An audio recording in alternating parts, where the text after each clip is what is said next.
Amados, boa noite, graça e paz. Pedimos aos irmãos que estão fora, que ocupem os seus lugares. Vamos dar início ao nosso culto de adoração ao nosso Deus. Pedimos que os nossos amados tenham atenção ao seu aparelho telefônico, deixa ele no modo que não venha dispersar a tua atenção. Podemos dizer que ao longo desta semana, como o salmista disse, a bondade e a misericórdia do Senhor nos acompanhou. Chegamos aqui, é um privilégio da parte do nosso Deus estarmos esta noite, sermos os convidados do Senhor para adorar, bendizer o teu nome. É bem verdade que não podemos estar com toda a nossa membresia, parte dos nossos irmãos nos seus lares estarão também acompanhando este culto, e pedimos ao nosso Deus que seja uma bênção. Vamos louvar, bendizer, tributar com toda alegria.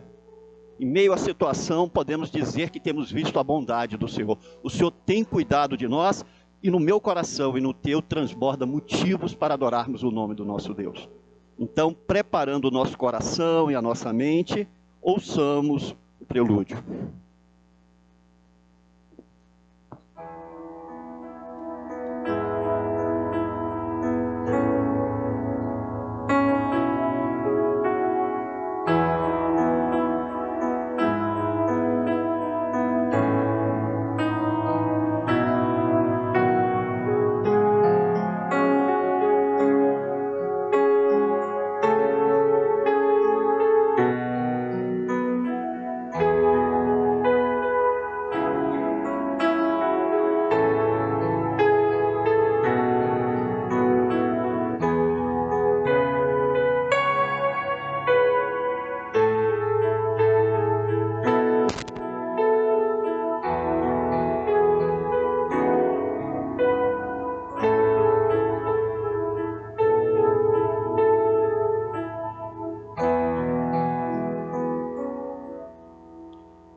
Pai Santo, Pai bendito, Pai do nosso Senhor e Salvador Jesus Cristo.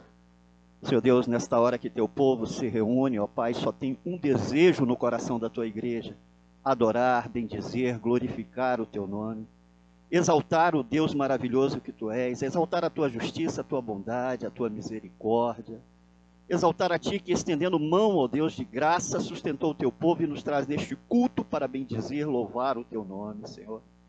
Pai querido, nesta hora nós também te suplicamos, ó Pai, coopere o teu Espírito Santo com o coração da tua igreja, para que o nosso louvor, o nosso cantar, o nosso orar seja perfeito, ó Pai, e que venhamos verdadeiramente adorar a ti em espírito e em verdade, Senhor, e que venhamos lembrar, Senhor Deus, da cruz do Calvário, Senhor Deus, ali onde o teu Filho derramou seu sangue puro, à noite com alegria possamos cultuar e bendizer a ti, e que nenhum dos teus feitos, ó Deus, seja esquecido pela tua igreja. Oramos e te exaltamos assim no nome santo do Senhor Jesus. Amém. Queridos, vamos ficar de pé para lermos a palavra do nosso Deus? Palavra essa que está lá no Salmo 146. Vamos ler alternadamente. Eu vou estar lendo os versículos ímpares e a igreja os pares. Como tem 10 versículos, o último vamos ler todos juntos. Amém? Diz assim a palavra do nosso Deus no Salmo 46. Aleluia!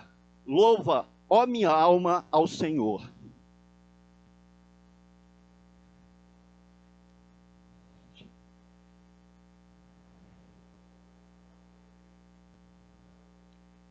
Não confieis em príncipes, nem nos filhos dos homens, em quem não há salvação.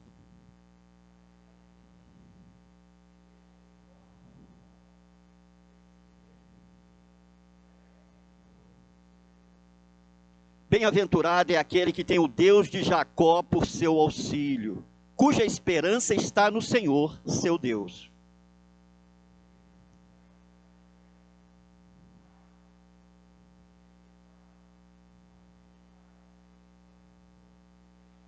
Que faz justiça aos oprimidos e dá pão aos que têm fome.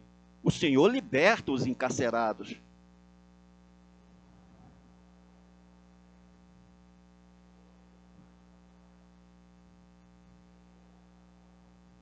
O Senhor guarda o peregrino, ampara o órfão e a viúva, porém transtorna o caminho dos ímpios. Juntos, o Senhor reina para sempre, o teu Deus, ó Sião, reina de geração em geração. Aleluia.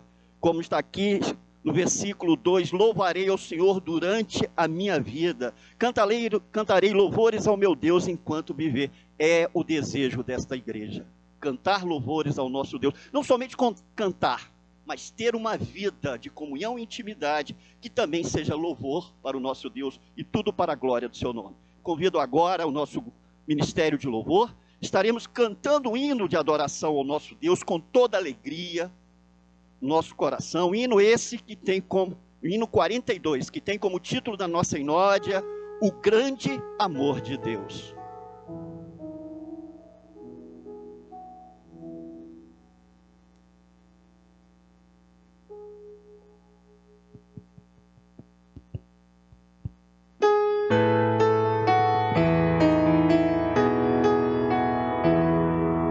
A Deus demos glória, o seu grande amor, o Filho bendito por nós todos deu, e graça concede ao mais vil pecador, abrindo-lhe a porta de entrada do céu.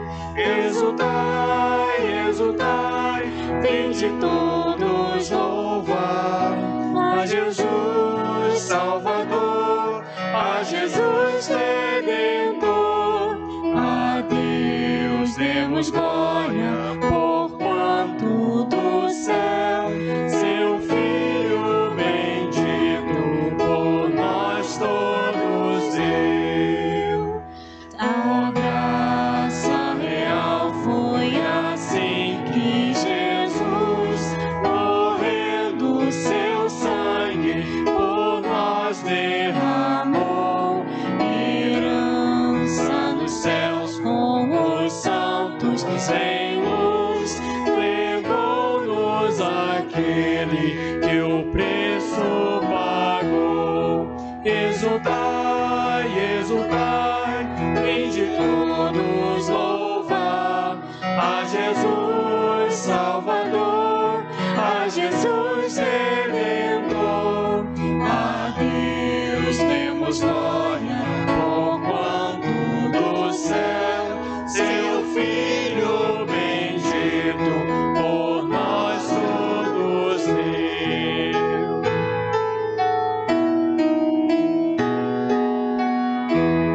Tal prova de amor nos persuade a confiar nos merecimentos do Filho de Deus, e quem a Jesus pela fé se entregar vai vê-lo na glória eterna dos céus. Exultai, exultai, vinde todos louvar a Jesus Salvador, a Jesus Redentor.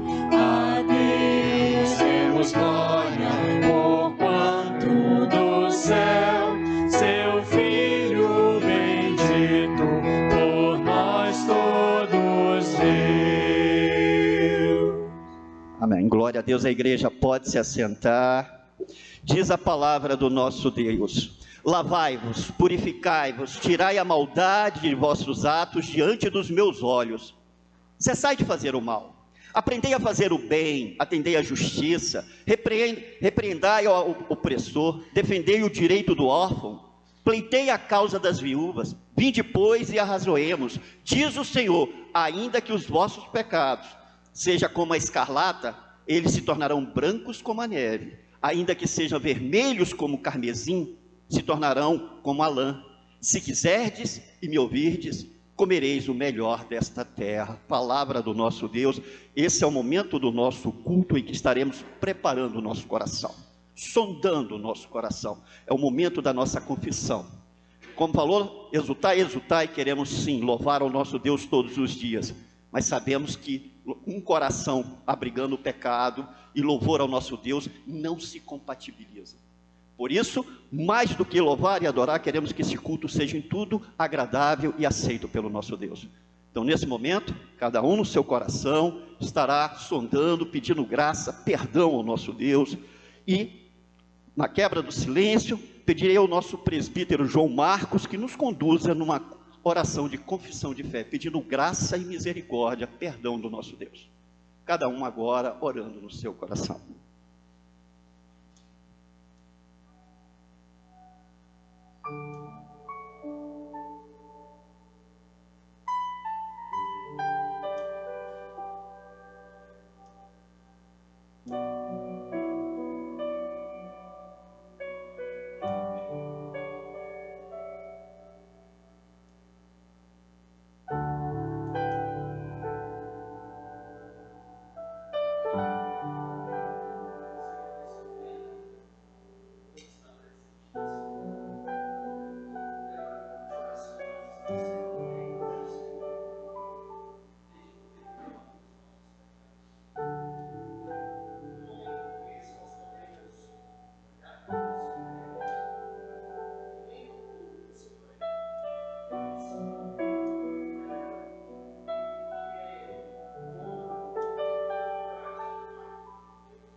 Amém.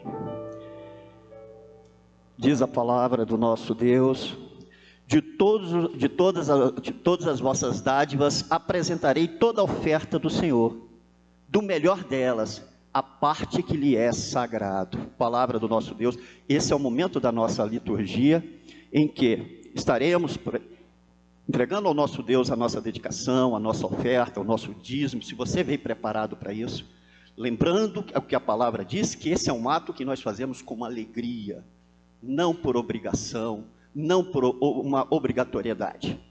Lembrando que também nós temos, por conta do momento que nós estamos vivendo, temos uma mudança na dinâmica dessa parte da liturgia. Os irmãos viram que tem um envelope, né, sobre a cadeira.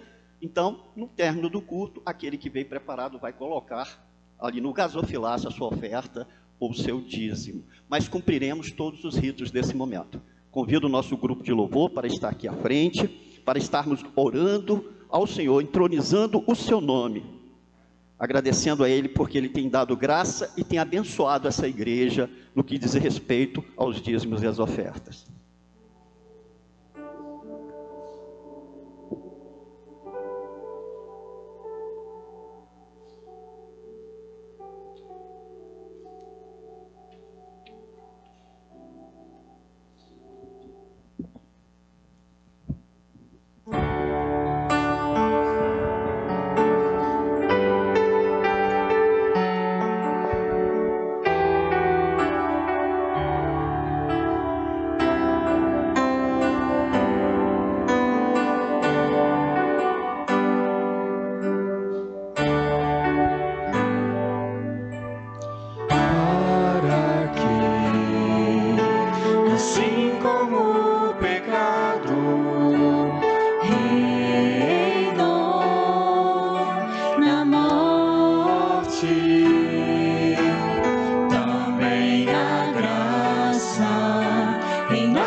para a vida eterna, por Jesus Cristo nosso Senhor, para que, assim como o pecado reinou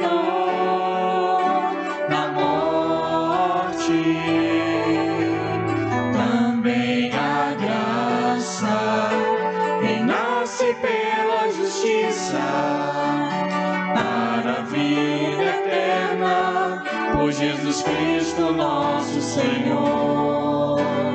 Onde abundou o pecado, superabundou a graça, livres do pecado, livres por Jesus, feitos servos da justiça para a vida eterna, sendo santos como é o nosso Deus e Pai. Onde abundou o pecado, superabundou a graça, livres do pecado, livres por Jesus, feitos servos da justiça para a vida eterna, sendo santos como é o nosso Deus e Pai,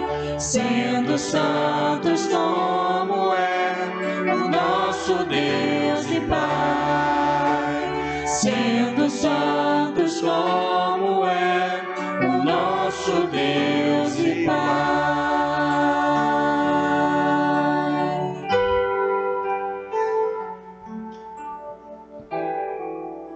Convidamos agora o nosso diácono de plantão, diácono Rafael, que faça essa oração de consagração dos dízimos e oferta.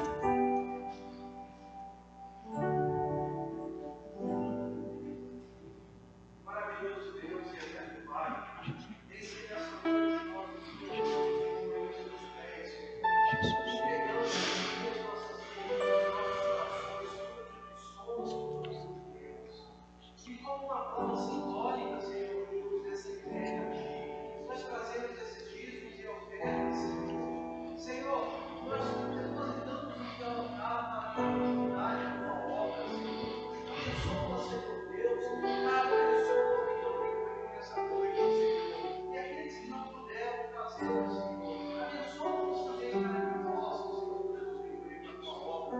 Pois nós estamos investindo no teu reino, porque nós cremos, Senhor, cremos no teu poder e na tua mão poderosa sobre a vida. Louvado seja o teu nome para todos sempre. Amém. A palavra com o Ministério de Louvor da Casa do Senhor. Amém. Boa noite, irmãos. Graça e paz. Amém. Um pouquinho alto. Dá para baixar um pouquinho, Daniel, por gentileza? O salmista declara no Salmo 28, versículo 7: O Senhor é a minha força e o meu escudo. Nele confiou o meu coração e fui socorrido. Assim, o meu coração salta de prazer e com o meu canto o louvarei. Louvemos ao Senhor. Gostaria de convidar a igreja a se colocar de pé nesse momento.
Glórias a Deus. O apóstolo João, ao ter a sua visão maravilhosa de Apocalipse, ele se depara com uma das muitas coisas que ele vê naquele momento de êxtase e de visão dele. Ele vê multidões de homens, mulheres, crianças, idosos, de todas as tribos, línguas e nações, cantando a Deus um cântico novo, um cântico de louvor, dizendo: digno é o Cordeiro que foi morto, de receber a honra, a glória, a sabedoria, o louvor, pelos séculos dos séculos. Nós possamos louvar agora e durante toda a eternidade, louvar aquele que é digno de receber toda a honra, toda a glória e louvor.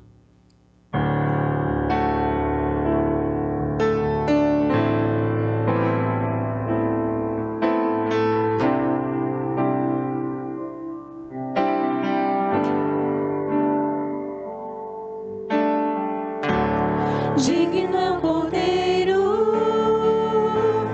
que foi morto, santo, santo Ele é.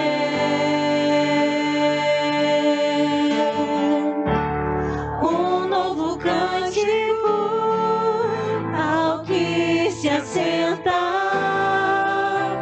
sobre o trono do céu.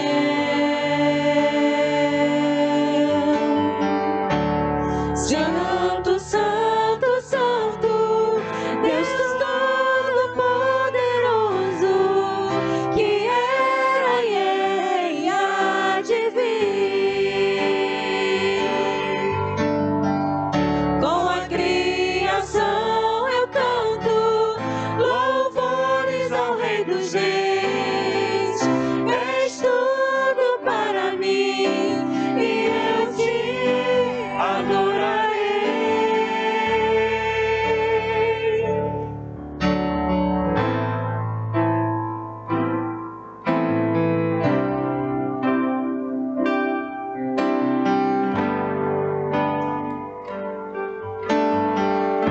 Estás vestido do arco-íris, sons de trovão, luzes, relâmpagos, louvores, honra e glória, força e poder para sempre, ao único Rei eternamente. Santo, Santo, Santo, Deus Todo-Poderoso, que era e é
Santo, Santo, Santo, Deus Todo-Poderoso,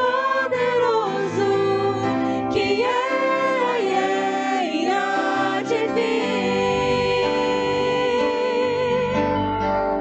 Com a criação eu canto louvores ao Rei dos Reis.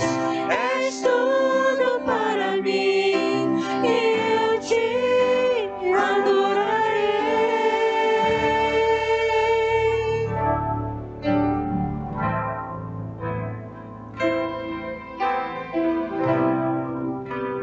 Deixe-nos assentar, irmãos.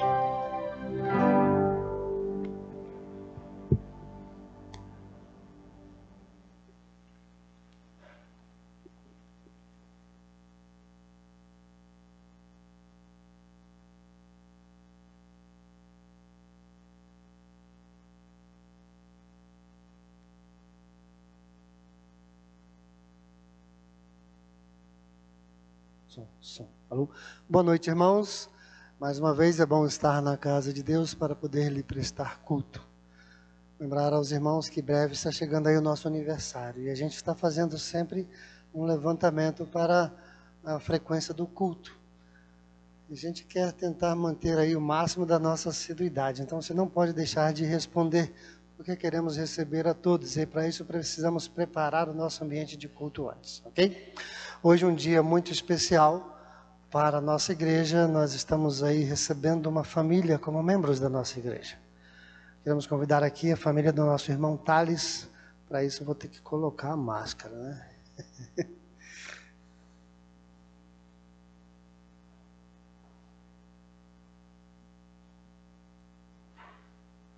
Convidar o pastor Edilson também a estar aqui à frente. Presbítero João Marcos, em nome do conselho. De frente para a igreja. Logo que os irmãos chegaram em Brasília, acho que vieram nos visitar, não é isso? Conheceram a igreja. E aquilo que você está nos visitando sempre ouve da boca do pastor é: faça 3 visitas à nossa igreja. Depois de 3 visitas, ou você se apaixona ou deixa. Não é isso?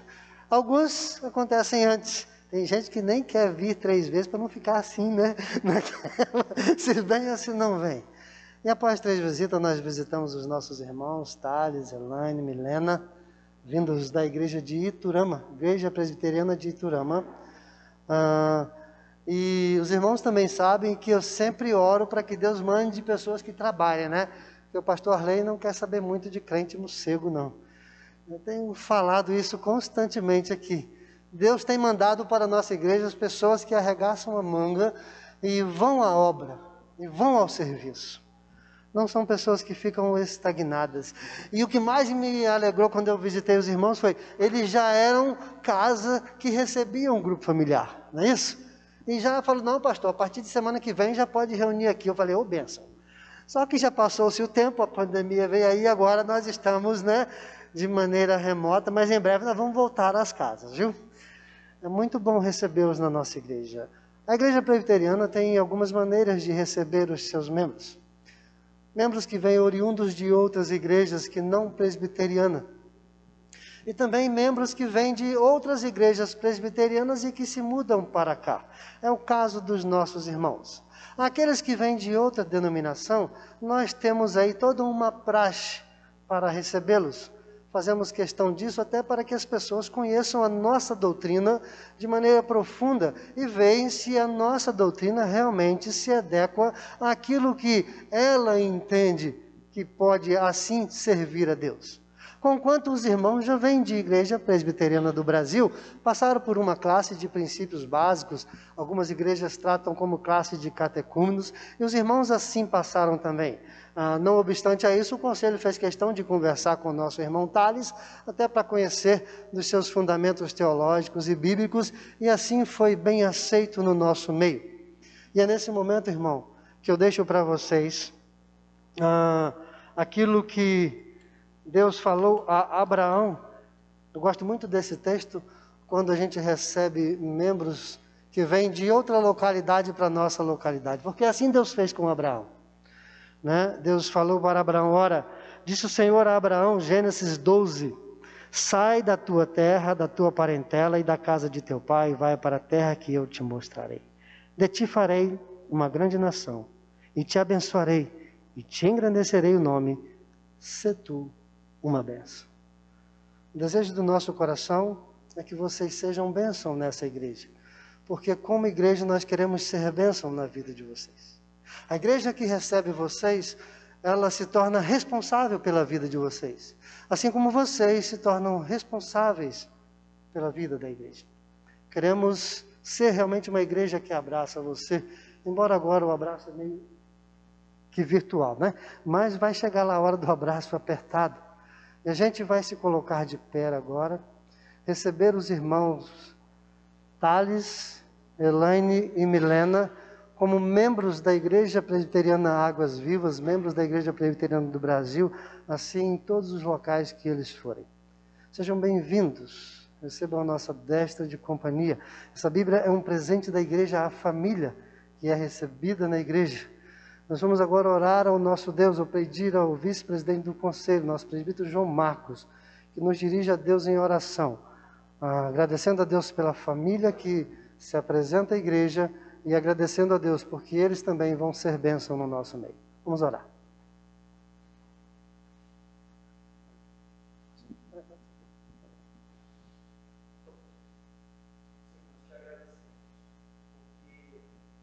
Mais uma vez, o Senhor, na sua soberania, nos seus propósitos eternos, o Senhor trouxe essa família lá da cidade de Iturama para Brasília.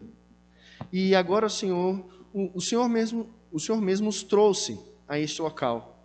E aqui, Senhor, nós podemos de braços abertos recebê-los como parte do teu povo espalhado nessa terra, mas que vai congregar aqui, que vai servir aqui, que vai se alegrar, que vai lutar e às vezes até chorar aqui. Estaremos juntos nessa caminhada, estaremos juntos para servir ao Senhor. Muito obrigado, porque temos certeza que a presença deles aqui em nosso meio será uma bênção.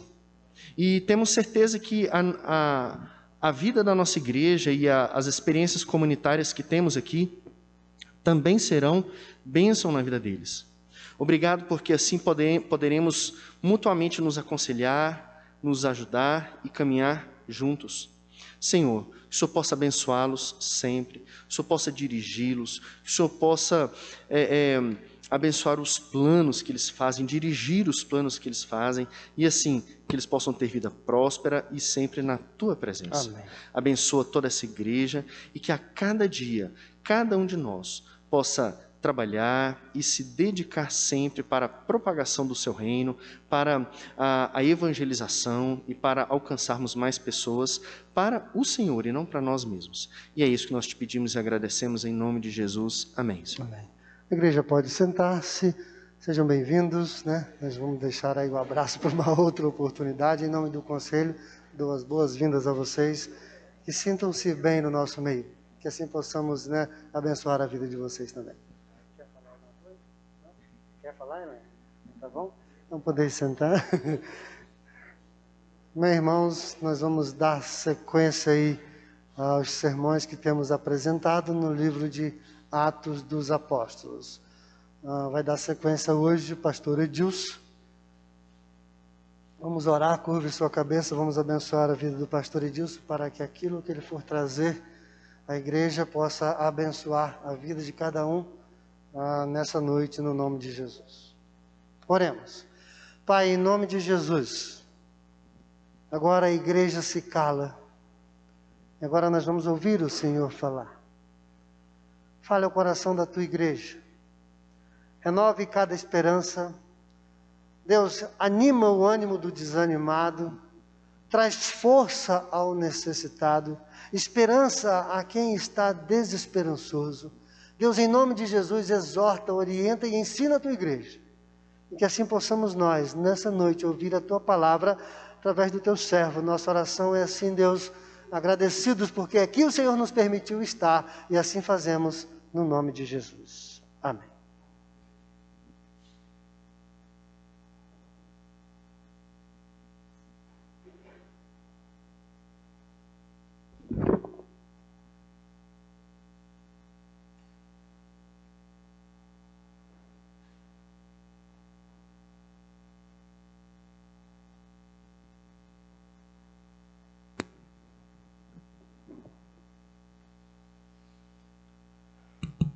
Boa noite, amados. Graça e paz a todos, amém?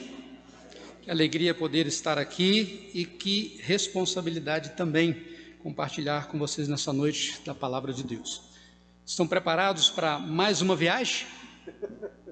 Hoje nós vamos iniciar mais uma viagem missionária, né, com o apóstolo Paulo.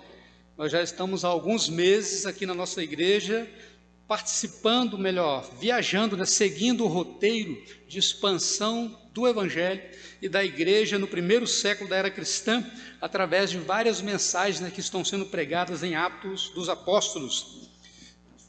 O próprio Jesus Cristo foi quem nos deu esse roteiro, né? Lembram de Atos 1:8? Vou pedir o pessoal da mídia para exibir ali. Quando ele disse: recebereis poder ao descer sobre vós o Espírito Santo, e sereis minhas testemunhas, tanto em Jerusalém, Judeia, Samaria e até os confins da terra.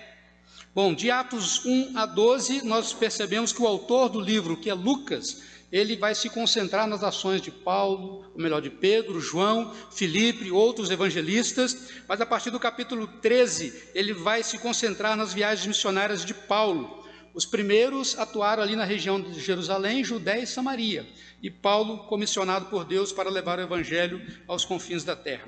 Logo de início, quero trazer à sua memória algo muito importante, ou seja, é importante lembrar que Atos, o livro de Atos é uma continuação daquilo que Jesus começou a fazer e a ensinar nos evangelhos, como o próprio autor do livro de Atos diz lá no capítulo 1, versículo 1.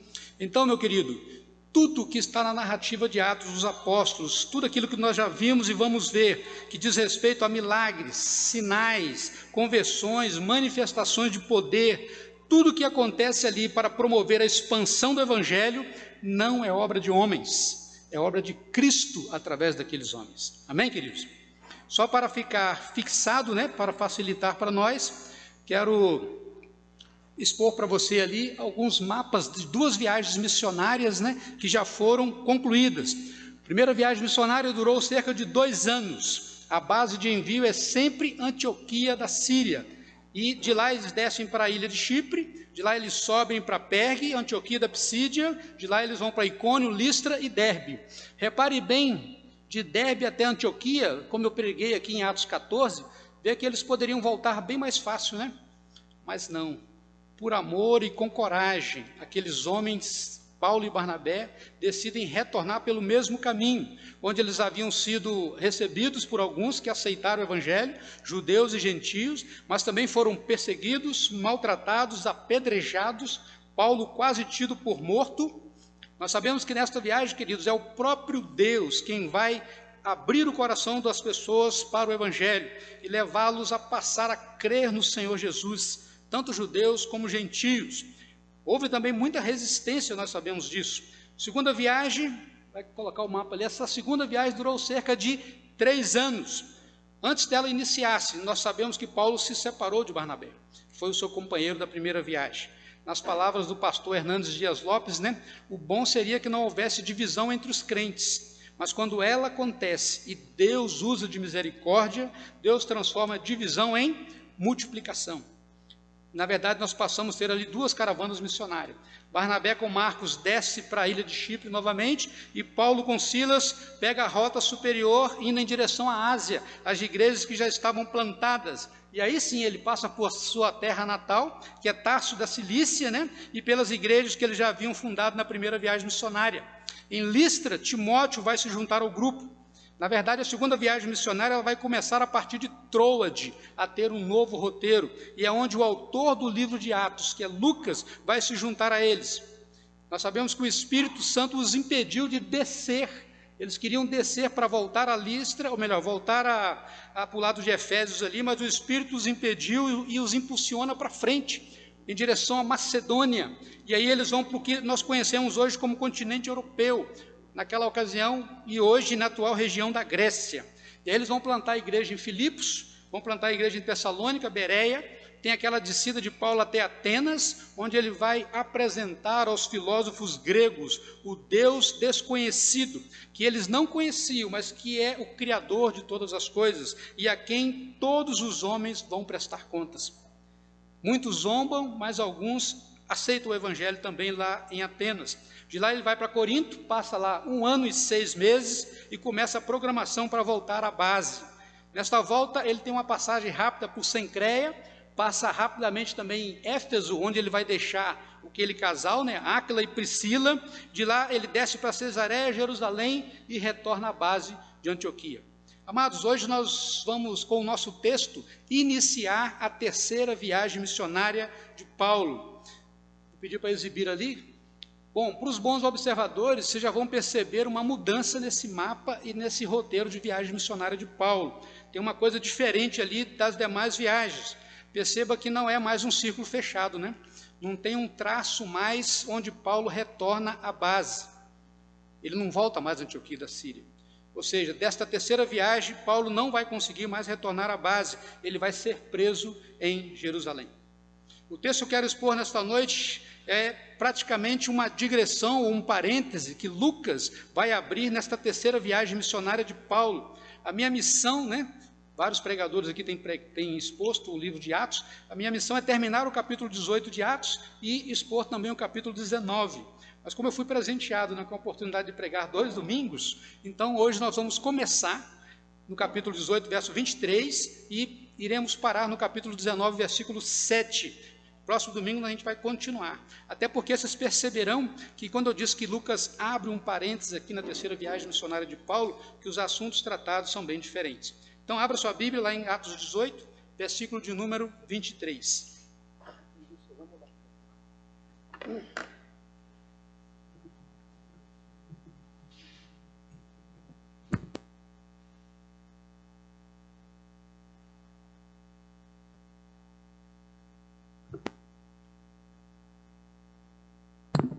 Amém. Ok. Estão me ouvindo bem aí? Carol, me ouvindo? Que bênção, glória. Muito bom a gente estar vendo aqui algumas pessoas que não vias há algum tempo, Dentre elas, não só a família que foi recebida hoje, mas também a família do Eduardo completa hoje, Bênção pura. Sejam todos muito bem-vindos, queridos. Amados, nós iremos trabalhar com o tema: no reino de Deus há espaço para todos que querem adorar, servir e trabalhar. No reino de Deus há espaço para todos que querem adorar, servir e trabalhar. Vamos ao texto, Atos 18, versículo de número 23. Havendo passado ali algum tempo, ou seja, lá na base, em Antioquia da Síria, e esse tempo foi mais ou menos de 6 a 9 meses, saiu, ou seja, Paulo, saiu atravessando sucessivamente a região da Galácia e Frígia, região que era da primeira viagem missionária, confirmando todos os discípulos. Nesse meio tempo chegou a Éfeso um judeu natural de Alexandria chamado Apolo. Preste atenção no texto, nas referências que Lucas vai fazer deste homem, de Apolo. Homem eloquente e poderoso nas Escrituras, era ele instruído no caminho do Senhor e, sendo fervoroso de espírito, falava e ensinava com precisão a respeito de Jesus, conhecendo apenas o batismo de João. Ele, pois, começou a falar ousadamente na sinagoga. Ouvindo, porém, Priscila e Áquila, tomaram-no consigo e com mais exatidão lhes puseram o caminho de Deus. Querendo ele percorrer a Caia, animaram-no os irmãos e escreveram aos discípulos para o receberem. Tendo chegado, auxiliou muito aqueles que, mediante a graça, haviam crido, porque com grande poder convencia publicamente os judeus, provando por meio das Escrituras que o Cristo é Jesus. Capítulo 19, versículo 1, a atenção do autor, ou seja, do escritor Lucas, vai voltar novamente para Paulo. Vamos ler, aproveitando o momento da leitura do texto. Atos 19, 1. Aconteceu que, estando Apolo em Corinto, Paulo, tendo passado pelas regiões mais altas, chegou a Éfeso, e achando ali alguns discípulos, perguntou-lhes: recebestes porventura o Espírito Santo quando crestes? Ao que responderam: pelo contrário, nem mesmo ouvimos que existe o Espírito Santo. Então perguntou-lhes Paulo: em que, pois, fostes batizados? Responderam: no batismo de João. Disse-lhes Paulo: João realizou o batismo de arrependimento, dizendo ao povo que cresce naquele que vinha depois dele, a saber, em Jesus. Eles, tendo ouvido isto, foram batizados em nome do Senhor Jesus, e impondo-lhes Paulo as mãos, veio sobre eles o Espírito Santo, e tanto falavam em línguas como profetizavam, e eram ao todo uns 12 homens. Curva sua cabeça, vamos orar mais uma vez. Santo Deus, diante de nós está a Tua palavra, ela é preciosa, é ensino para nossa mente, coração, para nossa alma. Queremos ouvir a Tua voz. Ó Deus, fala conosco, porque preciosa é a tua palavra e nós precisamos de ouvir a tua voz. Em nome de Jesus, amém. Amados, o reino de Deus é muito grande, é maior do que nós imaginamos. A igreja, ela é a agência de Deus, mas não é o reino de Deus. Pelo contrário, o reino de Deus é muito maior que ela, pois o reino de Deus envolve ela, a igreja, mas muito mais, porque faz parte do reino de Deus aqueles que estão aqui, mas também os que já morreram em Cristo e estão lá, como diz Efésios 3,15, né? Família de Deus no céu, família de Deus na terra. E tem também os milhares e milhões de anjos, e são muitos. Já imaginou como o reino de Deus é grande? E nesse reino, querido, tem muito para se fazer, não dá para ficar parado ou ser monótono, tem muita coisa, e todos que são chamados ao reino de Deus receberão dele uma tarefa que com certeza vai agradá-lo e vai glorificá-lo. O nosso tema da mensagem nessa noite: no reino de Deus há espaço para todos que querem trabalhar, adorar e servir. Por si só já fecha alguns aspectos, na verdade, algumas possibilidades. Isso porque no reino de Deus não há espaço para quem só quer ser servido e para quem não quer trabalhar. Pelo contrário, no reino de Deus, tudo que é feito deve primeiro visar a glória de Deus e não de quem faz. Também no reino de Deus não há espaço para se aparecer, mas deve-se engrandecer o Rei dos Reis e o Senhor dos Senhores, o eterno e trino Deus, Pai, Filho e Espírito Santo. O pastor Arley repetiu aqui hoje uma oração que ele sempre faz, né? Que ele pede a Deus que mande para cá quem quer trabalhar. Na verdade, essa fala dele, ou essa oração dele, está em sintonia com o que o próprio Jesus Cristo disse, lá em Lucas capítulo 10, versículo 2, quando ele diz que a seara é grande, e ele roga ao Senhor da seara, que mande trabalhadores para a sua seara. Então, que todos nós, né, sejamos resposta desta oração. Amém, queridos? Amém. Nesse primeiro ponto, amados, eu quero pensar com vocês sobre a seguinte perspectiva: o Deus da redenção é também um Deus da providência. O Deus da redenção é também um Deus da providência. Ele é o autor de toda a história, ele tem os fatos e a vida de todos nas suas mãos.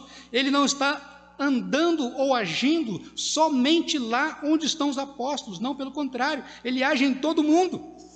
Para trazer a sua memória, eu lembro a história de Ruth. Lembram que Elimeleque, que era judeu, e ele, por sua desobediência, saiu dos limites de Israel, devido à dificuldade que a terra estava passando, e foi morar lá em Moabe com sua família. Ele morre lá, mas Deus permitiu que sua esposa, Noemi, trouxesse a sua nora, a moabita Ruth, para morar em Israel, e no desenrolar da história que está na Bíblia, no livro de Ruth, né, ela vai se casar com Boaz e vai ser a avó do grande rei Davi.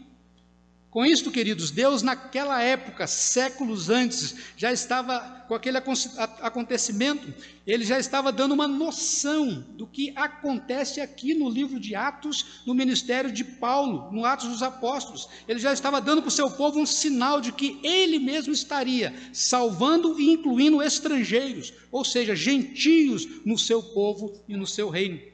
Apesar do livro de Atos ser um livro em que Lucas procura ser bem assim seletivo nos seus registros e focar no que os apóstolos fizeram, na verdade ele não consegue e não pode deixar de registrar a presença e a contribuição de muitos outros servos de Deus, como o evangelista Filipe, o diácono Estevão, como Barnabé. E aqui no nosso texto hoje ele menciona Apolo.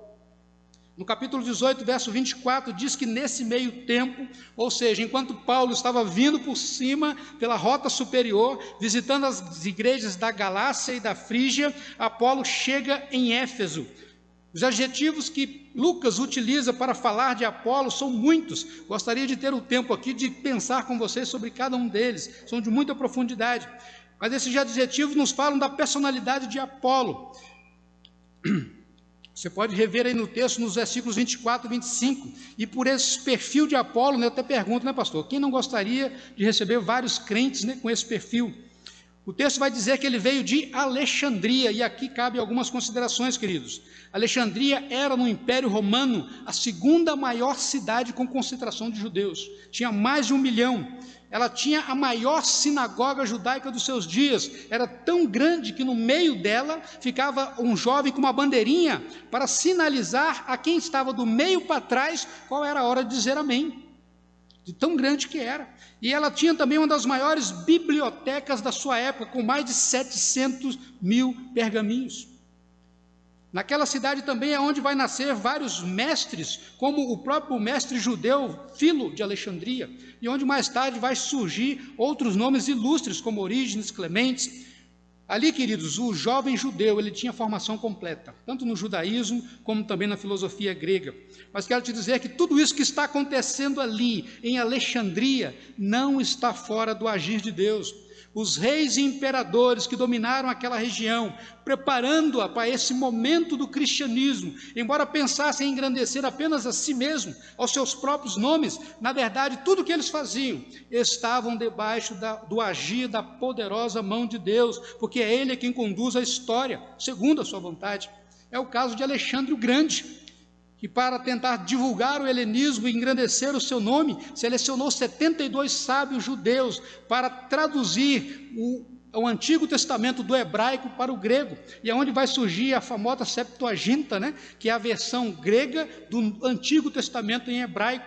Com certeza Apolo a leu, né, a conheceu, a leu, e isso ajudou ele no conhecimento que ele tinha sobre Jesus.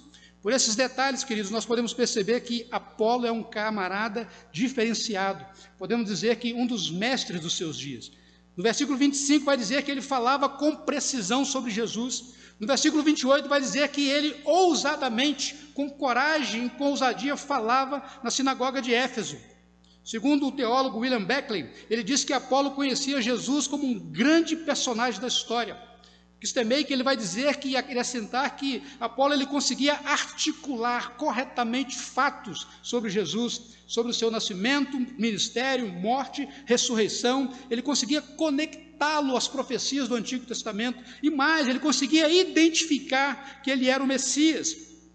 Mas ele ainda não conseguia aplicar isso à sua vida espiritual. Ele não conseguia aplicar isso à sua vida espiritual, todo o seu conhecimento.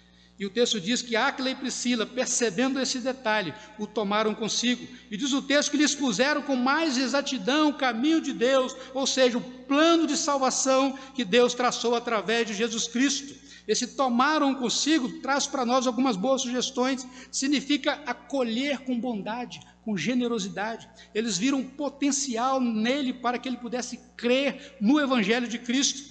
Ele era, como nós aprendemos lá nos grupos familiares, né? O homem da paz, aquele que tem um coração aberto ao Evangelho. Mas também significa, querido, deixar-se acolher, deixar-se ensinar, não resistir, não endurecer o coração. Ele era um mestre da cidade de Alexandria, mas se deixou ensinar por um fazedor de tendas e por uma mulher, que era o casal Áquila e Priscila. E para aqueles dias isso não era fácil. Nós aprendemos, queridos, que não basta saber e ensinar, é preciso também ter um coração ensinável. Nós podemos dizer que faltava ali um empurrãozinho, mas esse empurrãozinho nós sabemos não é dado por nós, é pelo Espírito Santo, entendeu? Amados, o texto diz que ele era batizado apenas no batismo de João, e esse assunto nós trataremos melhor no segundo ponto. O texto não diz se ele foi rebatizado, pode ter acontecido, tudo indica que sim, mas diz que a sua teologia foi realinhada ao ensino dos apóstolos. O verso 25, como eu já citei, diz que ele ensinava com precisão sobre Jesus. Agora no verso 28 diz que com poder, com grande poder, ele convencia publicamente os judeus, provando pela Escritura que o Cristo é Jesus.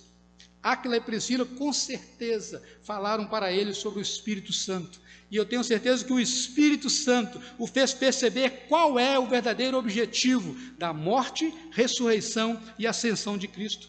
Falaram para ele sobre perdão de pecados, que só é possível no sangue de Cristo, e da nova vida que só em Cristo é possível. Ou seja, queridos, ao seu conhecimento foi acrescentado poder, o poder do Espírito Santo, porque a letra mata, né? Mas o Espírito é quem vivifica, amém, queridos? E o que acontece com quem vai a Cristo? Quer trabalhar, não é verdade? Quer servir, e não é diferente aqui. Ele quer ir para a região da Caia, mais precisamente para a grande cidade de Corinto. E um detalhe interessante aqui é que a igreja de Éfeso não segura para si. Ele era um ótimo professor, um ótimo ensinador. Não, essa igreja ela é missionária, ela o envia aos crentes de Corinto. Ela quer ver o evangelho avançar, e ele vai, e diz o verso 27, que ele auxiliou muito os que mediante a graça haviam crido. Na verdade, queridos, nós sabemos que tudo isso aqui está dentro da providência divina. É Deus providenciando obreiros para o seu reino, para a sua seara. Amados, Apolo, ele é alguém como Paulo, que foi trabalhado, preparado pela providência divina para o momento certo. Toda a bagagem cultural, educacional que aquele homem tinha, que eles acumularam, Deus usou como instrumento para a pregação do evangelho e avanço do seu reino.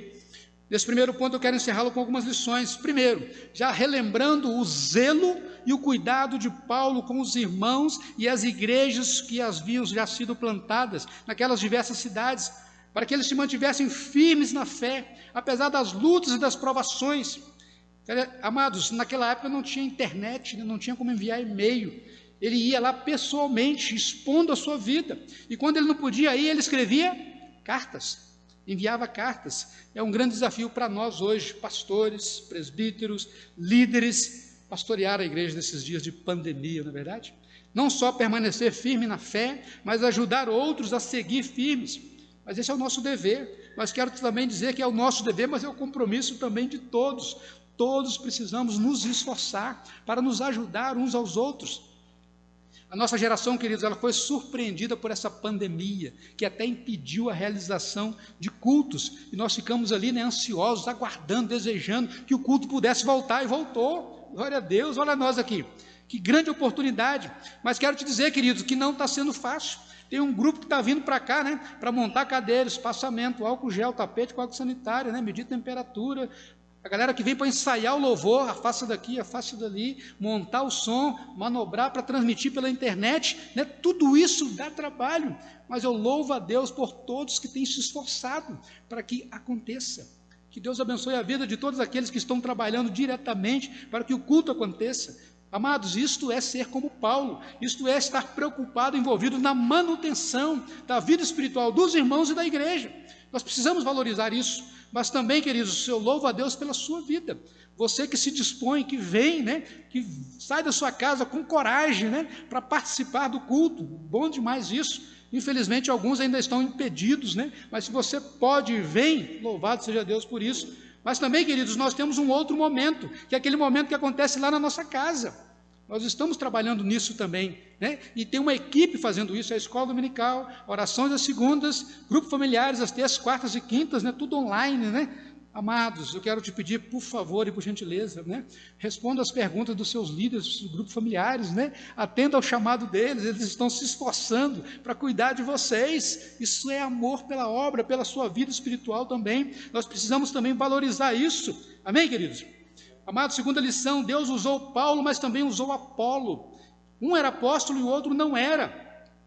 Ele era um crente dedicado. Deus quer usar a cada um de nós. Lembre-se, o Deus da redenção, Ele é também um Deus da providência. E o que Ele tem feito na sua vida? O que Ele tem colocado nas suas mãos, na sua mente, no seu coração, na sua conta bancária? Falar em conta bancária assusta alguns, não é verdade? Mas eu vou te dar 2 exemplos que te mostram o quanto isso é importante. Em Atos 18, quando foi pregado aqui, nos diz que Paulo chegou a Corinto e ele precisava se sustentar, se alimentar, se cuidar. Diz o texto lá em Atos 18 que de segunda a sexta ele trabalhava com Áquila e Priscila fazendo tendas, para que pudesse ter o seu sustento. Só ia para a sinagoga aos sábados. Mas no versículo 5 diz que quando Timóteo e Silas desceram da Macedônia levando ofertas dos irmãos para ele passou a ter recursos e passou a dedicar-se integralmente à palavra. A igreja o estava sustentando. Há 2 domingos atrás e domingo passado também foi dito aqui também que a nossa igreja enviou R$6.000 para abençoar a igreja presbiteriana do Canaã, lá em Birité, cidade pequena, igreja pequena, uma grande obra, e nós pudemos ser bênção na vida deles fazendo isso. Também foi dito que nós estamos enviando R$6.000 para Aracatu, na Bahia, quase 300 quilômetros, para o nosso pastor e missionário Ronaldo, Lá ele está plantando o trabalho presbiteriano numa cidade que não tem. Percebe, queridos, a importância disso? De onde está saindo esse recurso? Dos dízimos que vocês, ou melhor, que nós, que pastor também é dizimista, deixa ali no gasofilácio, dos dízimos e das ofertas que nós entregamos. Perceba, queridos, que Deus, na sua providência, Ele nos chama, Ele nos dá a oportunidade da redenção em Jesus, Ele nos permite ter acesso ao Evangelho. Na sua providência, Ele nos abençoa com bens e recursos, e Ele quer usar o que somos e o que temos para a sua glória. Portanto, queridos, que tudo isso que Deus nos dá, que nós sejamos criteriosos, mas também dispostos a nos colocar à sua disposição para servi-lo, porque no reino de Deus tem espaço para todo aquele que quer adorar, mas também quer trabalhar e servir, seja fazendo ou abençoando os que estão fazendo. Amém, queridos? Terceira e última lição nesse ponto, amados. O trabalho de Apolo foi reconhecido pela igreja de Corinto. Isso está resumido, muito resumido aí nesse capítulo de Atos que nós estamos vendo, mas está mais ampliado na primeira carta que Paulo escreve aos Coríntios, e escreve aí de Éfeso, de onde ele estava. Ele foi reconhecido como mestre lá em Corinto. Porém, alguns crentes imaturos lá de Corinto começaram a se dividir em partidos e em grupinhos. Alguns começaram a preferir: eu sou de Paulo, e outro eu sou de Apolo. Olha o que Paulo diz para ele, 1 Coríntios 3, versos 4 e 5. Quando, pois, alguém diz eu sou de Paulo e outro eu sou de Apolo, não é evidente que andais segundo os homens? Quem é Paulo e quem é Apolo? São servos de Deus, são servos por meio de quem cresces, e isso conforme o Senhor concedeu a cada um. Por que é importante destacar isso, amados? Porque nós corremos o mesmo risco aqui, aqui na Igreja Presbiteriana Águas Vivas. Nós temos esse perigo também. Por quê? Porque nós somos uma igreja muito privilegiada por Deus. Nós temos aqui na igreja, queridos, graças ao bom Deus, homens de Deus habilitados, bem formados em teologia, ótimos professores e mestres. Nós louvamos a Deus por isso. Mas, igreja, precisamos ser prudentes, porque nós devemos sim aproveitar o melhor deles e não nos dividir por eles. Percebe? Amados, eu encerro esse primeiro ponto com as palavras de Paulo em 1 Coríntios 3, 22, quando ele diz: portanto, ninguém se glorie nos homens, porque tudo é vosso, seja Paulo, seja Apolo, seja Cefas, que era Pedro, né? Seja o mundo, seja a vida, seja a morte, sejam as coisas do presente, futuras, tudo é vosso, vós de Cristo e Cristo de Deus. Que Deus, portanto, nos ilumine, nos dê sabedoria para que nós possamos usar com aproveitamento todas as coisas boas que Deus nos dá, inclusive o talento e a habilidade de todos os nossos irmãos. Amém, queridos? Amados, o Deus da redenção é também o Deus da providência. E Ele conduziu Apolo para Corinto, e Paulo está chegando em Éfeso. É Deus quem dirige a vida dos seus servos, para onde vão, onde ficam, e não há registro no texto se eles se encontraram. Nesse último e segundo ponto, eu quero focar com vocês ainda não no trabalho grandioso de evangelização que Paulo vai fazer em Éfeso, pelo poder de Deus. Nós vamos ver isso no próximo domingo. Mas só para termos uma pequena ideia da grandeza dessa ação missionária, em Éfeso, a estratégia missionária de Paulo vai ser 100% eficaz. E qual era essa estratégia? Plantar a igreja numa grande cidade, para que esta igreja plantasse outras igrejas nas cidades vizinhas e na sua região metropolitana. E é o que vai acontecer aqui. Éfeso era uma grande cidade, uma das maiores do Império Romano, e é nela que Paulo vai preparar outros obreiros que vão plantar igrejas nas cidades vizinhas, mulheres que vão acolher igrejas nas suas casas. Em Colossos, Laodiceia, Hierápolis, nomes como Epáfras, Tíquico, Arquipo, Ninfa, Trófimo, Filemon e outros que são mencionados nas cartas que ele escreve às igrejas da Ásia. Inclusive, a carta do Apocalipse, que João escreve às 7 igrejas da Ásia, essas 7 igrejas são fruto do trabalho missionário desta igreja de Éfeso. Veja ali o mapa que vai ser colocado ali. Essas igrejas da Ásia e essas que eu mencionei são plantadas pelo apóstolo através da igreja de Éfeso. Nesse segundo ponto, perceba que está tudo em volta de Éfeso ali, né? A igreja de Éfeso é uma igreja plantadora de igreja. Amados, nesse segundo ponto eu quero pensar com vocês sobre a seguinte realidade: o reino de Deus, ele segue a passos largos para a sua plenitude, para a sua consumação, e está mais perto do que a gente imagina. E desta plenitude desfrutarão todos aqueles que estão dispostos a adorar, servir e trabalhar no reino. Porque foi o próprio Senhor Jesus Cristo que diz: bem-aventurado é aquele que, quando eu voltar, encontrar adorando, servindo e trabalhando. Amém, queridos? Amados, a chegada de Paulo, agora no capítulo 19, né, aí em Éfeso, ela é marcada por um acontecimento inusitado, mas muito maravilhoso. Ele encontra 12 homens que eram discípulos de João Batista. Aquele mesmo João Batista que andava vestido de peles de camelo, que se alimentava de gafanhoto e mel silvestres, aquele mesmo João Batista que foi o precursor de Jesus, anunciando a sua chegada, convidando as pessoas ao arrependimento, dizendo a eles: arrependei-vos, porque está próximo o reino dos céus. E multidões iam até ele, confessando os seus pecados, e eram batizados, ou seja, lavados com água, que era o sinal de que houve ali um arrependimento. E Paulo troca com ele algumas perguntas, capítulo 19, verso 2: recebestes porventura o Espírito Santo quando crestes? E eles responderam: não, pelo contrário, nem mesmo ouvimos que existe o Espírito Santo. Interessante isso, né?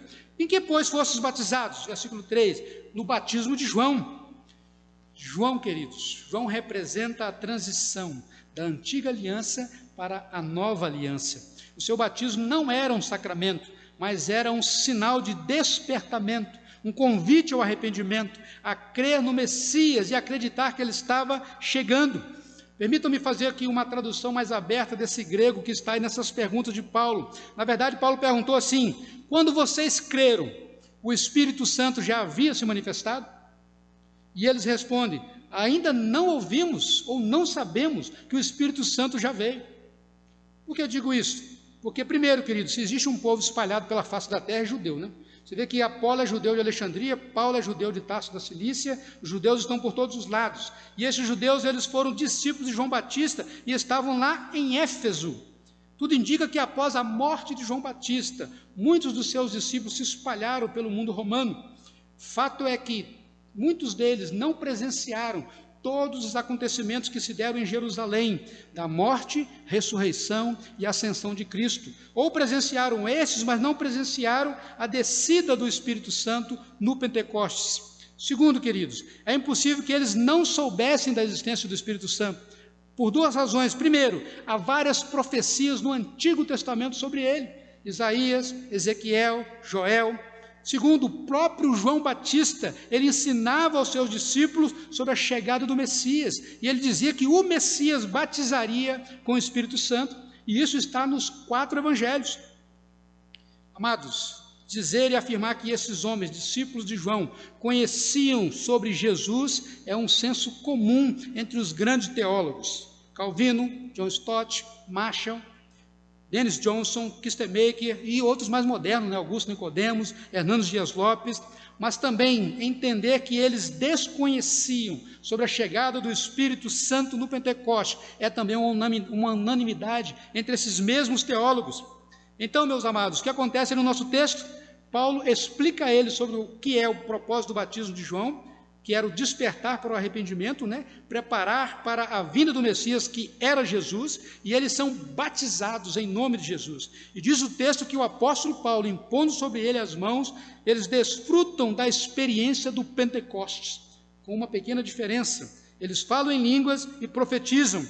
O que está acontecendo aqui, queridos, na verdade é algo muito maior do que nós imaginamos. Alguns teólogos vão dizer que Deus aqui está fechando um ciclo. Eu concordo com aqueles que dizem que Deus está aqui dando o último passo em mais uma fase da sua revelação progressiva. Você se lembra do roteiro da evangelização?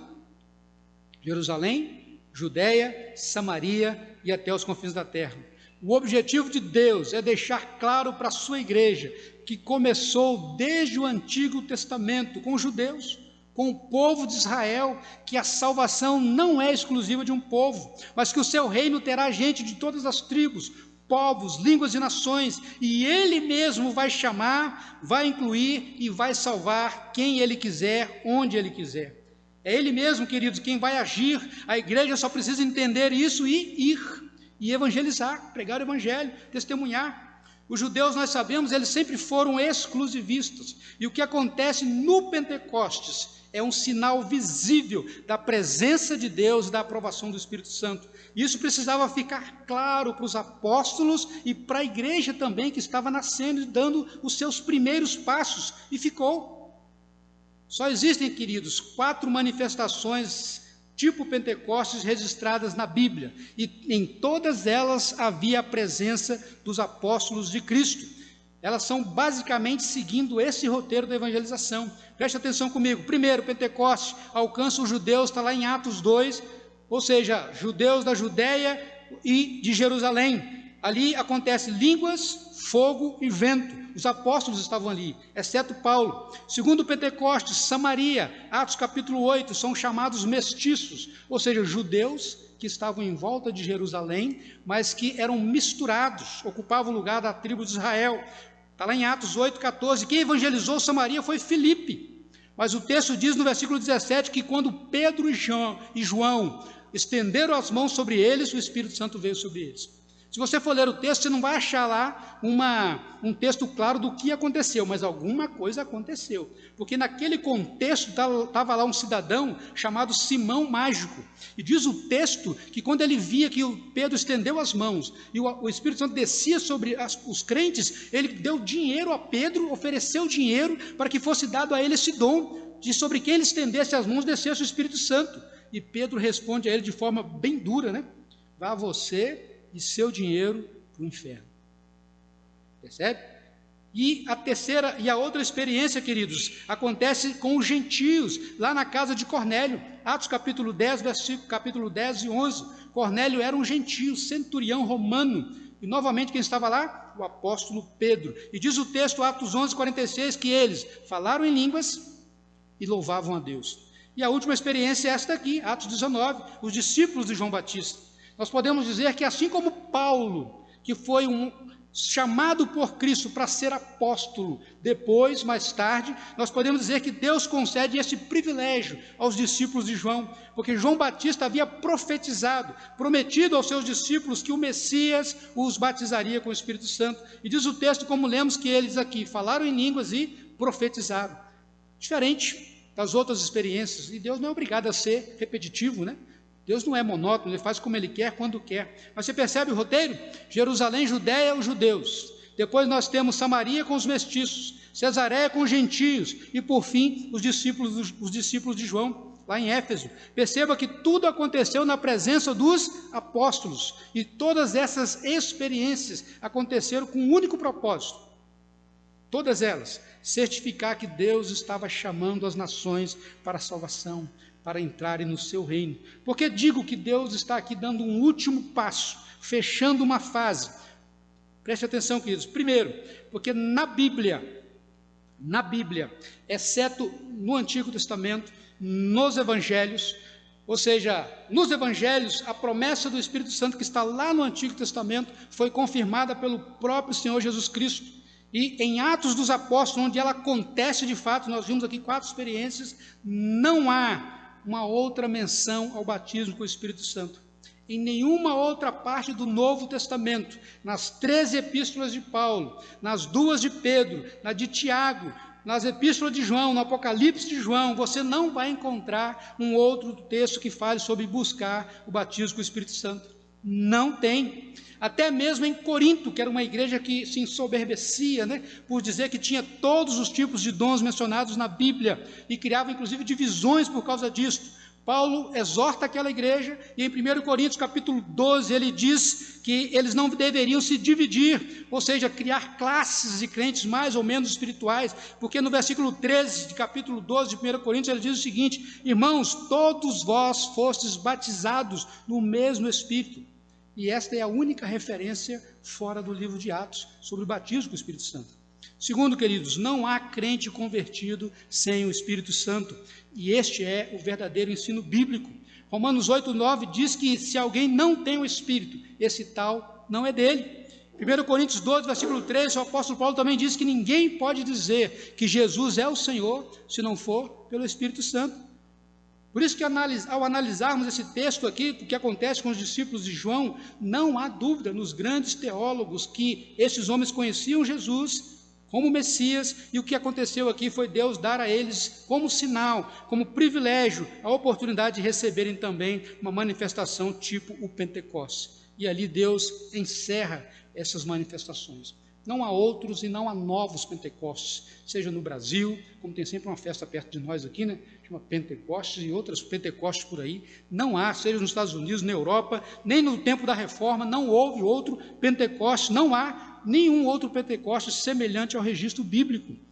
Saiba, querido, que o Espírito Santo é dado ao crente no ato da sua conversão, porque é Ele quem convence a mim, a você, a qualquer um do pecado, da justiça e do juízo. É Ele que leva-nos à conversão, e não há na Bíblia nenhum incentivo para que você busque o batismo com o Espírito Santo. O que temos na Bíblia são muitos textos, onde nós todos vamos ser exortados a não entristecermos o Espírito, a sermos cheios do Espírito, a andarmos pelo Espírito, a vivermos no Espírito, e isso sim, nós devemos fazer todo dia. E quanto mais você terá experiência com o Espírito Santo. Amém, queridos? Amados, e como último ponto, esse momento do que acontece aqui também é um marco na história da redenção, na história da vida da igreja.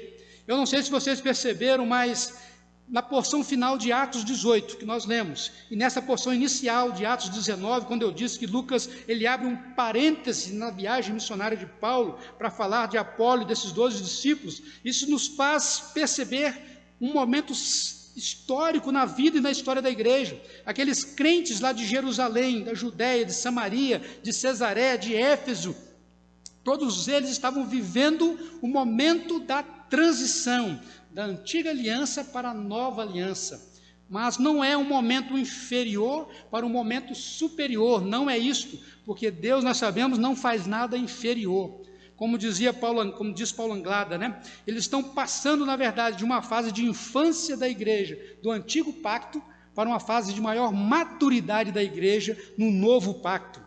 Eu posso dizer para vocês que Apolo, ele está aqui representando todo o conhecimento que o homem pode vir a ter acerca do Antigo Testamento e que aponta para Cristo. E que esses 12 discípulos de João estão aqui tipificando ou representando o remanescente fiel de Israel, que aguardava a promessa do Espírito Santo. Todos agora estão alinhados, inseridos, incluídos dentro desse eterno, magnífico e surpreendente plano de Deus.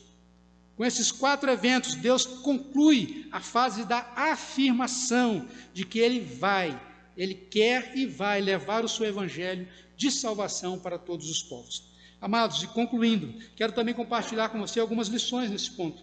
Primeiro, o reino ele é de Deus.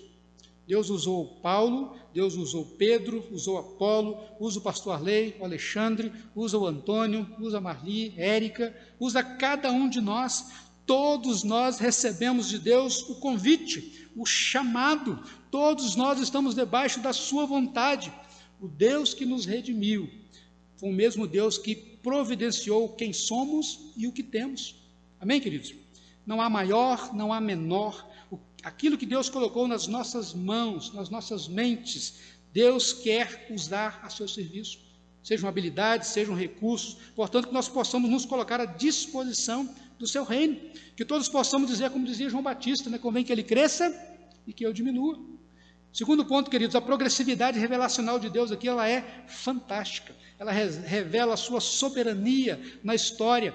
Pense nos patriarcas, Abraão, Isaac, Jacó, nos profetas, nos sacerdotes, nos reis, todos aqueles que apontavam para o Messias, mas que sabia que ele haveria de vir. A galeria dos heróis da fé de Hebreus 11 está cheia de nomes de homens e mulheres que morreram crendo, confiando nas promessas de Deus. Pense nos apóstolos, em Apolo, em todos aqueles crentes lá de Éfeso, de Cencreia, lá daqueles lugares por onde o apóstolo passou, aqueles que viram e aqueles que não viram, aqueles que tiveram o privilégio de ver o Cristo encarnado, que veio, que instalou o reino de Deus, mas que diz que ainda não está consumado e que vai voltar. Aqueles primeiros tiveram por um tempo só a promessa, depois de um tempo o Antigo Testamento, né, para os ajudar. Os segundos do Novo Testamento tiveram o Antigo Testamento e um pouco do Novo Testamento para os ajudar. E nós? Nós temos toda a Escritura ao nosso alcance. Ela está nas nossas mãos, queridos, a completa revelação de Deus. E hoje nós sabemos que ela é uma história só.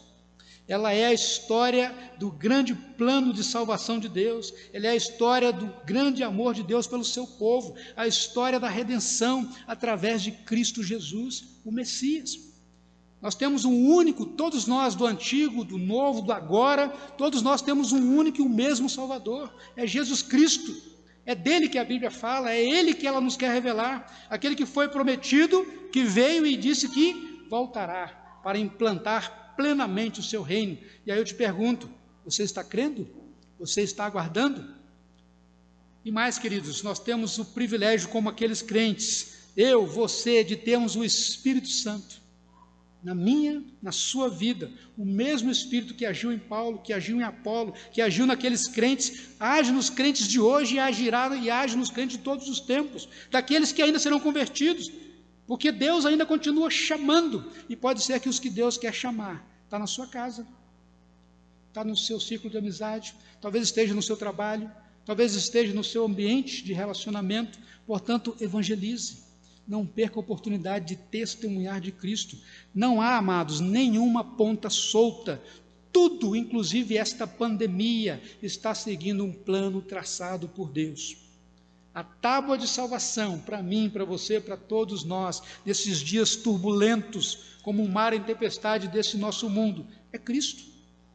A rocha segura, onde nós podemos permanecer e estar certos de que não vacilaremos diante das dúvidas, das incertezas e da insegurança, é Cristo. Que possamos, portanto, queridos, abraçar Cristo. Que possamos, portanto, ter a convicção em nosso coração de termos o Espírito Santo agindo em nós, que possamos viver com fidelidade a Cristo. E finalizando, amados, essa manifestação do Espírito Santo, logo na chegada de Paulo à cidade de Éfeso, ela deu ao apóstolo um fôlego para a grande obra que ele faria naquela cidade. Em Éfeso, uma verdadeira batalha espiritual vai ser travada, como diz um ditado, né? Os homens vão ser separados dos meninos. Amados, ali Deus vai revelar a sua soberania, o Evangelho vai triunfar sobre o falso ensino, as forças espirituais do mal serão desafiadas e envergonhadas. Não é por acaso que quando Paulo escreve que os crentes devem estar revestidos da armadura de Deus para enfrentar as ciladas do diabo nesse mundo, é o capítulo 6 da carta de Paulo aos Efésios. Percebe? Mas isso nós vamos ver no próximo domingo, que uma grande luta vai se travar naquela cidade e o reino de Deus triunfará sobre o reino das trevas. Amados, qual a sua perspectiva sobre o reino de Deus? Você tem certeza que você está incluído nele ou você ainda acha que está de fora? O Evangelho de Cristo, queridos, ele é poderoso para salvar todo aquele que crê, seja judeu, seja brasileiro, seja de qualquer nacionalidade ou naturalidade, seja alguém que tenha posses ou quem não tenha, que esteja passando necessidade, seja alguém que conheça ou ainda não conheça qual é o propósito de Deus para a sua vida. Há redenção para todos e Deus está chamando. Meu desafio a você é: atenda ao chamado. O Deus que chama a redenção é o Deus que permitiu que você estivesse hoje ouvindo essa mensagem, aqui presencialmente ou em casa pelo áudio. Ele é o Deus que providencia todas as coisas. Não tema, atenda ao chamado. Sabe que o reino de Deus ele tem um lugar para mim, para você, e tem lugar para todos que querem adorar, servir e trabalhar. Ainda hoje, Deus está chamando homens, mulheres, casados, solteiros, não importa a sua condição, jovens, adolescentes, crianças, todos para seguirmos o caminho da salvação. Portanto, queridos, só precisamos ter essa convicção de que o Espírito Santo age em nós e Ele nos chama a desfrutar da salvação que está em Jesus Cristo através desse poderoso Evangelho. O livro de Atos começou algo que não acabou, ainda está acontecendo. Deus ainda está chamando e a cada dia que passa o reino de Deus está mais próximo da sua consumação e os filhos de Deus, todos aqueles que atendem ao chamado, desfrutarão dele na sua plenitude. Não perca, meu amado, essa oportunidade. Amém, queridos? Oremos. Feche os olhos. Ó Deus, fala com o teu povo. Ó Deus, desperta o teu povo a ouvir a tua voz. Nós percebemos, Pai, que o Senhor é quem chama e o Senhor prepara cada um para a obra que o Senhor mesmo vai mostrar. O Senhor tem tarefa para cada um de nós. Que nós possamos estar dispostos a servir, a adorar, a trabalhar no teu reino. Obrigado, ó Deus, pelas vidas que o Senhor mesmo providenciou para ouvir hoje essa mensagem. Ó Deus, trabalha no coração deles como tu trabalhaste no coração de Apolo. Trabalha no coração deles, assim como trabalhaste nos discípulos de João, e permita que todos eles, todos nós, como igreja do Senhor, possamos testemunhar do teu Evangelho, possamos declarar que o Espírito Santo vive em nós e que em Cristo há certeza de salvação, que em Cristo há segurança, que nele nós podemos estar seguros. Abençoa o teu povo, Pai, em nome de Jesus. Amém. Amém. Amém. Isso é porque só começou a terceira viagem missionária. Né? Vem que vem tem mais. Né? Paulo vai ser preso, mas é por isso que a gente continua com as nossas viagens missionárias. Elas não vão parar nunca, até que Cristo venha buscar a sua igreja. Para isso nós somos chamados, para isso nós somos ensinados. Então que Deus possa estar aplicando todas essas palavras que têm sido ministradas aqui à vida de vocês, fazendo entender que o ensino de Paulo em suas viagens missionárias não se limita a Paulo. Foi estendido a todo cristão, que foi alcançado pela graça nos séculos vindouros, e assim será até que Cristo venha. Que Deus possa aplicar essa palavra ao seu coração. Vamos nos colocar de pé. Teremos depois da bênção ainda alguns avisos. Após o pós-lúdio, nos aguarde por alguns instantes para que possamos aí receber os avisos da igreja. Senhor, obrigado pela palavra ministrada. Obrigado pelo chamado missionário da igreja. Obrigado por despertar-nos, Senhor, como igreja missionária. Deus, envia missionários para cá. Envia pessoas desafiadas a serem missionários. Queremos enviar missionários mundo afora. Queremos ser missionários em Águas Claras. Abençoe cada crente que recebe a missão de ser cristão na Igreja Presbiteriana Águas Vivas, com o intuito aqui de te servir, de glorificar o teu nome, de bendizer e de te exaltar. E que cada cristão aqui, Deus, entenda a missão que Cristo nos deu de ir ao mundo e pregar o Evangelho a toda criatura, sem fazer acepção, porque é o Espírito Santo que vai convencer o homem. Assim como nós fomos convencidos do quanto éramos pecadores, de que estávamos sujeitos ao juízo de Deus. Pai, convença aqueles nossos queridos que precisam ser alcançados pela graça salvadora. Alcance os corações e, se possível, Deus, faça isso por intermédio de nós, que possamos ser os instrumentos do Senhor, usados para que a palavra alcance o coração que vai te servir. Visita sim a tua igreja, visita os nossos necessitados, aqueles que estão carentes da graça e da misericórdia. Pai, se há enfermidade, se existem os enfermos, em nome de Jesus, dá saúde suficiente, Pai, para superar essa dificuldade. Visita aqueles que ainda não puderam se fazer presente, têm as suas comorbidades, em nome de Jesus. Dê a eles a graça suficiente, Pai, para enfrentarem esse isolamento. Tenha misericórdia, não permita que sejam afetados, Deus, de maneira fatal, mas assim dê graça, dê saúde, dê subsistência à tua igreja e ao teu povo. Nós queremos orar por esse país que tem sido assolado, Deus, por grandes outras dificuldades. Temos sabido de aumentos de alimentos, onde muitos necessitados estão passando mais necessidades ainda. Deus, tem misericórdia do nosso país. Abençoa os nossos líderes, o nosso povo, abençoa essa nação, Deus. Nós não queremos viver falando que nós somos uma nação cristã. Nós queremos de verdade, Deus, ser uma nação que acredita no Deus vivo. Torne assim, Deus, o teu povo, a tua igreja deste lugar, deste país. Torna este país, Deus, um país missionário. Que volte a reevangelizar aqueles que um dia nos evangelizaram. E que possamos alcançar os povos que ainda não foram alcançados. E se possível, Deus, faça isso por intermédio da nossa igreja. Nós assim nos colocamos à sua disposição, Senhor. No nome de Jesus. Para a glória de Jesus. Queridos, que o Senhor te abençoe e te guarde. Que o Senhor faça resplandecer o seu rosto sobre ti e tenha compaixão de ti. Que o Senhor sobre ti levante o seu rosto e te conceda a sua maravilhosa paz. Que a graça, a comunhão e a consolação do Trino Deus te acompanhe. Igreja do Deus vivo, juntamente com todos aqueles que em todo lugar falam de Jesus. Que assim seja não somente hoje, mas por todos os séculos dos séculos. Amém.